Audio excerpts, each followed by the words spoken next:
Depending on who you ask, it's an art, profession, a hobby, or a waste of time. It's me again, Kaz. It's a very hot day.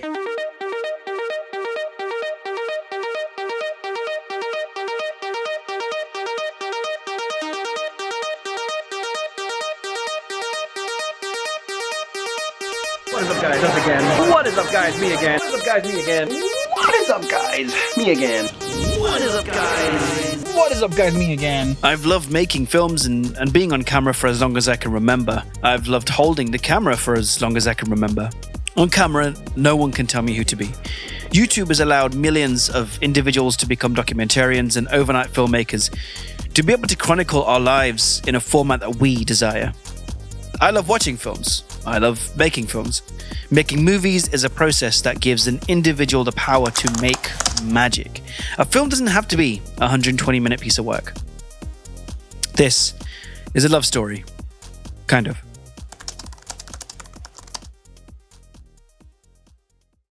There's a bunch of moments in my early years when I don't even remember speaking to the camera, but it was always a fascination. This was the thing that we used to film our old family home movies on. I was entranced by the features this thing had. Fade to black, filters, that weird mirror thing that split the screen in half and made it look like you were in a funhouse. This thing was insane. The zoom on this bad boy was crazy too. It could capture a fly on a buffalo's ass a mile away. Probably not, but when I was a kid it felt like that. There's no such thing as original art. There's a quote that was brought to my attention some time ago by Mark Twain, and it goes, "There is no such thing as a new idea. It is impossible. We simply take a lot of old ideas and put them into a sort of mental kaleidoscope. We give them a turn and they make new and curious combinations." Why should I loan you my car? I want to rent a movie.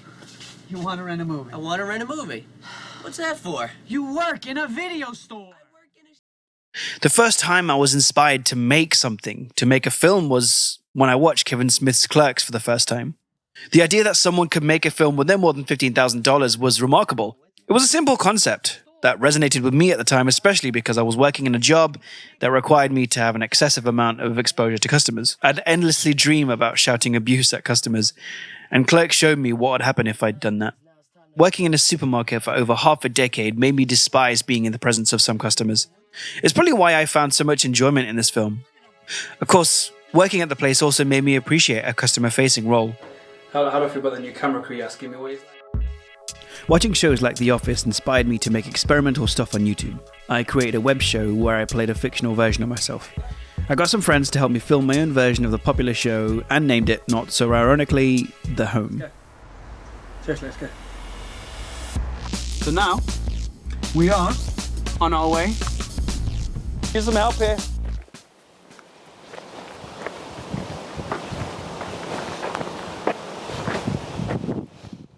The Home was a completely experimental piece of work, but it was incredibly fun to do.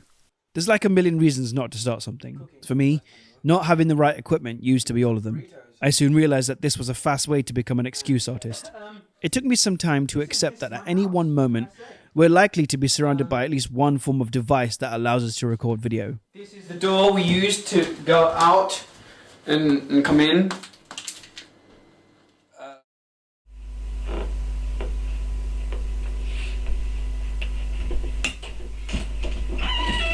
Hello, boys and girls. So when I began creating videos on YouTube, I had a webcam that I'd use. I'd sit down and talk. Sometimes I'd talk absolute nonsense, like this video, "Drugs Are Bad," clearly demonstrates. You need to see a doctor. Yep, that's me with that hair and that goatee. Creating these little videos and uploading them gave me some kind of excitement. It made me feel like I was achieving something, and that alone was enough to want to make me continue. Around the same time, myself and another friend had a plan to start a series on YouTube. Something different, but what we wanted to reflect who we were at the time. That guy over there is Money. He taught me a lot about making films. Money and I would plan scripts we were going to shoot, one of which was called Money's Road to Nowhere. It was really our first major project together. It was about a guy who was a skater and wanted to make it professionally. This skater right here was me, and I couldn't skate. Oh man, Road to Nowhere was fun. It was a short-lived 3-episode series, but gave me all the experience I needed to want to continue pursue filmmaking. Really? That's the worst actor in the world. Honestly, how hard can it be?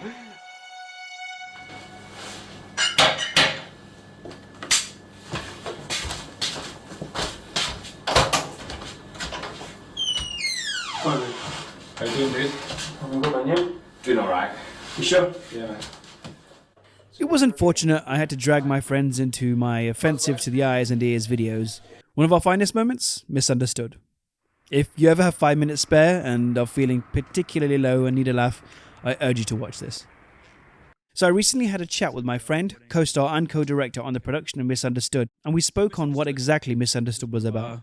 Most famous projects. Why? So this was created. We were saying for like a contest, wasn't it? I forget what the contest was. Yeah, so it was an entry into a YouTube contest, which was, I think, well, very early days of YouTube, wasn't it? It wasn't. Well, it was big back then. Our first plan, which we spent like an hour or 2 hours planning, was a comedy skit, if you remember, the Just Buzz one. Which was, and it was because we spent 2 hours, maybe even longer, planning that, writing the full script out, and probably 5 minutes before we started recording, we thought, actually, you know what would have more of an effect and really capture people's hearts? It's something serious that, I've just remembered. It went very quickly from a comedy to us trying to make perhaps the most serious, emotional video we've made. Like I was very kind of getting into filmmaking as well at this point, and I think we shot this with a DVD.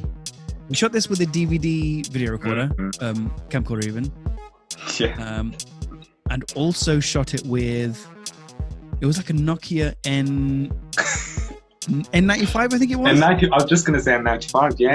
Yeah, N95. I think it was. Like the phone was not built for discrete filming, so it had like a big red light at the back of the phone when you were recording. So, I'll point. Do you remember why the phone recording happened? No. I remember your camera died during recording. So we went to plug it and charge, because I'm sure it goes from like fairly light to like pitch black during the whole recording. Yeah. So we in terms of daytime.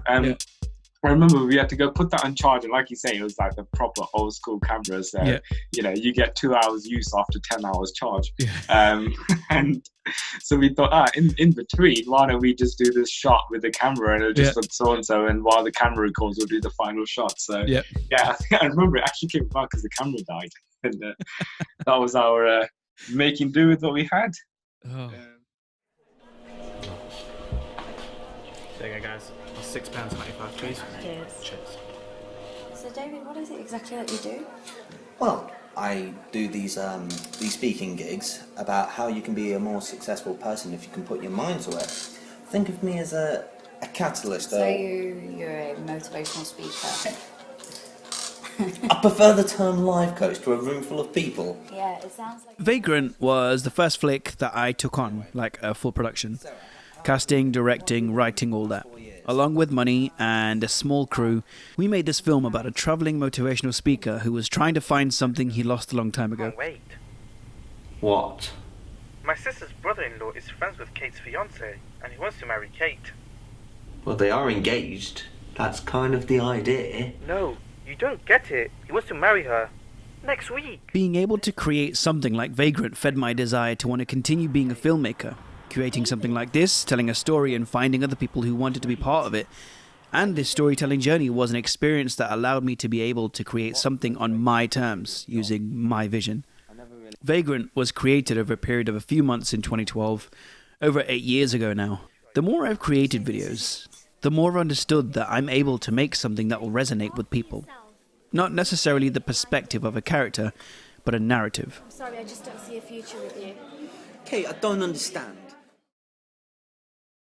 What is up, guys? Me again. What is up, guys? Us again. What is up, guys? Me again. What is up, guys? Me again. Up until 2016, I was focused on putting content out for the sake of putting content out, simply because I love doing it.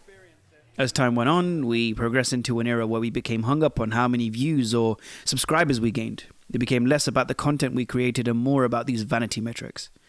I'm guilty of falling into this trap too. Definitely make this flight, but we're cutting it close. So far the trip is off to a fairly irresponsible start. In 2016, I came across this guy, Casey Neistat. Like many others who discovered him at the time, I was compelled and inspired by his videos, and was immediately driven to want to make my own version. Casey was kind of the catalyst of my vlogging phase, and if you've seen my earlier videos from 2016, you'll see the obvious inspiration from Casey. Between April and December of that year, I made over 60 videos. Probably more than I've ever made in such a short space of time. Back then, it was very much about quantity for me, but also about how fast I was able to edit. Are you hungry, Mr. Pigeon Man? Are you scared of something? Mr. Pigeon, having a good time. I'm having a good time right now. Isn't that right, Mr. Pigeon? Over time, like many things, I began to develop my own style. The imitation evolved into something I could have as my own. What is up, guys? Me again. Currently getting ready to go to another wedding.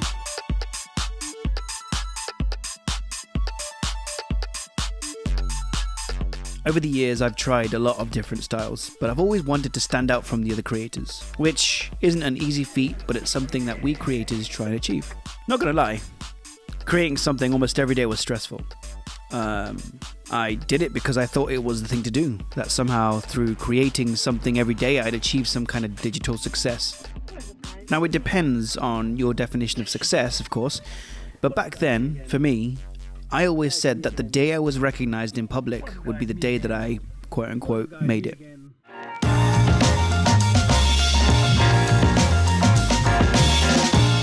Well, I was recognized. I had made it. Of course, during this time, I'd stopped uploading regularly, I stopped finding inspiration in daily life, and told myself that it was acceptable to make things on my own terms rather than in pursuance of numbers. We're moving to Canada! Yay! Fast forward a few years, after a little reinvention, reflection, and understanding of what I was actually capable of, I wanted to make something that was meaningful, something that I knew resonated not just with me, but others in a similar situation. Is it a normal part of going through anxiety? What would you, kind of in your experience, what would you say? So, guilt forms part of it. In early 2020, I completed a project that had been on my mind for some time. This documentary was months in the making. It was something that I knew I wanted to make for a while, and the best way for me to be able to talk about my experience was through making a film. It was an outlet for me to note down ideas and thoughts for films or videos I wanted to make. Once the idea came about, it was important for me to follow through. I needed to talk about my experience with mental health. I needed to get this film out. For a couple of reasons. One, to show that it's okay to talk about mental health openly. And two, to show myself that I was capable of following through with a project like this. The process of creating this documentary helped me realize that no matter where in the world you go, our anxiety will always follow us. Yes, please. Debit Making these videos on YouTube made me understand that I have the ability to be able to help people through creating them. After I had released this documentary, I continued to create videos with a purpose, to discover the why behind my anxiety. As I've gotten older and I've consumed more content, whether in the form of films, YouTube videos or shows, it's become apparent that there needs to be more representation within these spaces. I've said to myself that I wanted to make films for people who don't have films being made about them. I haven't scratched the surface of what I'm capable of. Neither have you.